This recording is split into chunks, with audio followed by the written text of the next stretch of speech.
Best health packages up to 80% discount. Tirumala Diagnostics. నమస్తే రమగారు. నమస్తే జయ. రమగారు, అయోధ్య నుంచి అక్షితలు ప్రతి ఇంటికి, ప్రతి గుమ్మం దగ్గరికి వస్తూ ఉన్నాయండి. ఆఖరికి దేవాలయాల నుంచి మేళతాళాలతో తీసుకొచ్చి మరీ ఇస్తూ ఉన్నారు కదా. వీటిని మనం ఏ విధంగా పూజించాలి, అసలు విధి విధానం ఏంటండి? భారతదేశం అంతా పండగలాగా ఉంది కదా. అవునండి. కన్యాకుమారి టు కాశ్మీర్ టు కన్యాకుమారి మొత్తం అన్ని ఇళ్ళకి అందరికీ ఈ అక్షతలు పంచాలని పెట్టుకున్నారు. చాలా మంచి ఇది కదా జయ. కొన్ని వందల సంవత్సరాలుగా పూజలు అందుకునే అవకాశం లభించలేదు, పూజ చేసుకునే అవకాశం మనకి. ఆ ఊరు వెళ్ళినా అది అక్కడికి వెళ్ళి ఏం చేయాలి, ఏం చూడాలో తెలియని స్థితి నుంచి ఏం చూడాలో దాన్ని చూసేందుకు మనకు అవకాశం లభించింది. ఒక భవ్యమైన నిర్మాణము. తర్వాత రేపు 22వ తారీఖు విగ్రహ ప్రతిష్టాపన. ఇప్పుడు అన్ని తీర్థయాత్రల్లోనూ అయోధ్య కూడా ప్రత్యేకమైన తీర్థయాత్రగా పరిణమించే అవకాశం లభించింది. సో దేశం అందరికీ పంచిపెడుతున్నారు. వాళ్ళు కొద్ది కొద్దిగా అక్షింతలు తీసుకొస్తారు. మేళతాళాలతో వచ్చేవి, అధికారుల ద్వారా వచ్చేవి, తర్వాత కమ్యూనిటీస్ ద్వారా వచ్చేవి, కొన్ని చిన్న చిన్న ఊళ్ళల్లో అయితే గ్రామాధికారుల ద్వారా, అంతే కదా, గ్రామాల్లో అధికారుల ద్వారా వచ్చేవి. ఇట్లా అన్ని రకాలుగా మొత్తానికి భారతదేశం అంతా అందిస్తున్నారు. వారు వచ్చేటప్పుడు కొద్దిగా తలా కొంచెం అక్షింతలు ఇస్తారు కదా.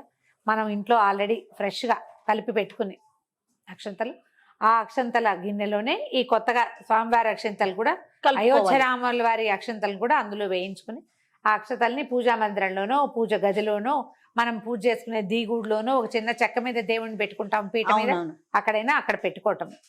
ఏ రోజు నుంచి మన ఇంటికి అక్షతలు చేరినాయో ఆ రోజు నుంచి రాముల వారిని ఉద్దేశించి ప్రత్యేకంగా ఒక దీపారాధన చేసుకోవటం.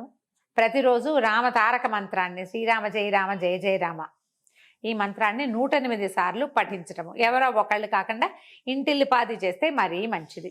పిల్లలు ఇంత పెద్ద చేయలేరనుకుంటే శ్రీరామ అని చెప్పించినా సరే 108 సార్లు చేసుకుంటే చాంటింగ్ ఎప్పుడు మంచిది కదా. అవును కదా. ఇది అయ్యేదాకా 15వ తారీఖు దాకా పంపిణీ కార్యక్రమం జరుగుతుంది, 1 నుంచి 15 దాకా. అయితే ఆ రోజు నుంచి రోజు దీపారాధన చేసుకోండి. 22వ తారీఖు మళ్ళీ బాగా దీపారాధన చేయి. 5 దీపాలని నాకు ఒక వార్త వచ్చింది. 22వ తారీఖు ఇళ్లలో 5 దీపాలు వెలిగించండి అని. మన అవకాశాలను బట్టి దీపారాధన ముఖ్యము. దీపారాధన చేసుకోవటము. ఈ అక్షతల్ని ఆ రోజున ప్రతిష్టాపన పూర్తయిన తర్వాత మనకందరికీ టీవీలలో, సోషల్ మీడియాలో ప్రఖ్యాతంగా కనపడుతూనే ఉంటుంది. ప్రత్యక్ష ప్రసారాలే చూస్తాం కదా. ప్రతిష్టాపన అయ్యాక ఆ అక్షింతలు అందరం శిరస్సు మీద ధరించటం. వాటిని దాచిపెట్టుకోవాలా, బీరువాలో ఉంచుకోవాలా అని భావించొద్దు. రోజు బయటికి వెళ్ళేటప్పుడు 2 అక్షంతలు నెత్తి మీద వేసుకోవటం మంచిది. మనం ఎక్కువ వాటిలో కలుపుకుంటాం కాబట్టి ఉంటాయి కదా. అవును. ఏదైనా ముఖ్యమైన పని మీద వెళ్ళేటప్పుడు వేసుకోవచ్చు. అక్షతలు కొంతకాలం తర్వాత మెల్లిగా పాడవుతాయి. బీరువాల లోపల పెట్టుకోపోకండి, గాలి పారే చోటే పెట్టుకోండి. రోజువారీ 2 అక్షంతలు వేసుకోవటం. ఈ వారం రోజులు ఉంది కదా గ్యాప్ మనకి 22 దాకా. ఇన్నాళ్ళు వాటి పూజ చేయటం, రోజు దండం పెట్టుకోవటం. అవి మన కంటికి కనపడేలాగా పెట్టుకోండి. ఒక భరణిలోనో, ఒక బౌల్లోనో పోసి పెట్టుకుంటే సరిపోతుంది. మనకి అయోధ్య నుంచి వచ్చిన ఉత్తర్వు అయితే అదే. మన ఆ తర్వాత 22వ తారీఖు ప్రతిష్టాపన జరుగుతుంది కాబట్టి శ్రీరామనవమి అనగానే మనకి రాముల వారి పండగ అనేసరికల్లా వడపప్పు పానకము చేయటం మన పద్ధతి. ఆయా ప్రాంతాల్లో ఎలా ఎలా ఆచరిస్తారో ఆ ప్రాంతాల ప్రకారం పూజా విధానం చేసుకుంటాం. మనం ఆ రోజు చక్కగా ఏ రామరక్షా స్తోత్రమో కూడా చదువుకుని రాముల వారికి విశేషంగా ఏదైనా ప్రసాద నివేదన చేసుకుని చక్కగా భవ్యంగా హారతిచ్చి, ఇలాగే మనం భారతీయులందరితోటి పూజించుకుని భారతీయులందరికీ పూజించే అవకాశాన్ని ఇవ్వు ప్రభు అని దండం పెట్టుకోవటం. రామరాజ్యం రావాలంటే, రామరాజ్యం ఇప్పుడు వస్తుందా? ఇప్పుడేమో మనకి రాజ్యం లేదు, రాజులు లేరు. కాకపోతే ప్రజాస్వామ్యంలో కూడా మనం మన హక్కులు కోల్పోకుండా, మన బాధ్యతల్ని మర్చిపోకుండా, మనం అధికారులతోటి ఇదైపోకుండా, దాని కింద వంగిపోక్కర్లేకుండా, ప్రజలకి ఎవరి జీవితాన్ని వాళ్ళు ప్రశాంతంగా జీవించే అవకాశం కల్పించు ప్రభు. నీ రాజ్యంలో, రాముల వారి రాజ్యంలో అలాంటి అవకాశం ఉంది. అకాల మరణాలు లేవు రామరాజ్యంలో, అకాల మృత్యువు లేదు, అనారోగ్యాలు లేవు, ఏ తండ్రి కాటకాలు లేవు.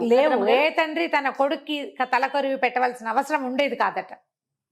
ఈతి బాధలు లేవు, విపరీతమైన వానలు కానీ, అకాల వర్షాలు కానీ, తర్వాత ఏమో కాటకం కానీ లేదు. ఆ కాలంలో ఋతువులు సజావుగా ఉండేవి. మనకు కూడా అదే కదా కావాలి జయ. అంతే కదా. మనకి ఇప్పుడు రాజక్కర్లా, రాజులు కాదు మనకు కావాల్సింది.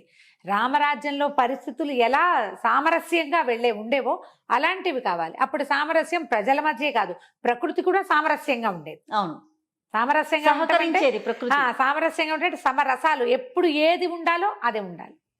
మా భారతదేశానికి ఆ ప్రశాంతతని, నీ రాజ్యంలో ఉన్న ప్రశాంతతని ఇప్పుడు కూడా మాకు చవి చూసే అవకాశాన్ని కల్పించమని రామచంద్ర ప్రభువుకి దండం పెట్టుకోవటం. ఈ వారం రోజులు మనం ఎంత శ్రద్ధాభక్తులతోటి ఉంటామో అదంతా పాజిటివ్ ఎనర్జీగా మారి మనకి ప్లస్ అవుతుంది. కానీ ఎంత అత్యంత అరుదైన ఘటన కదా రమ్మగారు. అవును, చాలా విషయాలు మనం బహుశా ఈ జనరేషన్ లో చూడగలుగుతున్నామేమో అనిపిస్తా ఉంది. అవును. ఇప్పుడు 3-4 ఏళ్ల క్రితం మనం చూసిన పరిస్థితుల దృష్ట్యా ఇవాళ ఇలా ఉంటామని అనిపించలే. మనసులో అదే ఉండింది నాకు కూడా. అదే కోవిడ్ ఈ రోజున ఇలా జరుగుతుందని మనం ఊహించలేదు. కోవిడ్ ని చూస్తున్నాము, ప్రళయాల్ని చూస్తున్నాము, భూకంపాలను, సునామీలు అన్ని చూస్తున్నాం. వాటితో పాటు ఒక అద్భుతమైన ఘటన, అద్భుత ఘటనని కూడా చూస్తున్నాం. దేవాలయ నిర్మాణాలు అన్ని చోట్ల జరుగుతాయి జయ. ప్రతి ఊళ్ళోనూ ఏదో ఒక కొత్త గుడి కట్టబడుతుంది. అవును. కానీ ఏ అయోధ్య రాముడైతే భారతీయులకి ఆరాధ్య దైవము, ఆయన్ని అక్కడే మళ్ళీ ప్రతిష్ఠ చేసి అక్కడే మళ్ళీ చూసే అవకాశం, మనం అంత ఆ జన్మలో ఉన్నామో లేదో,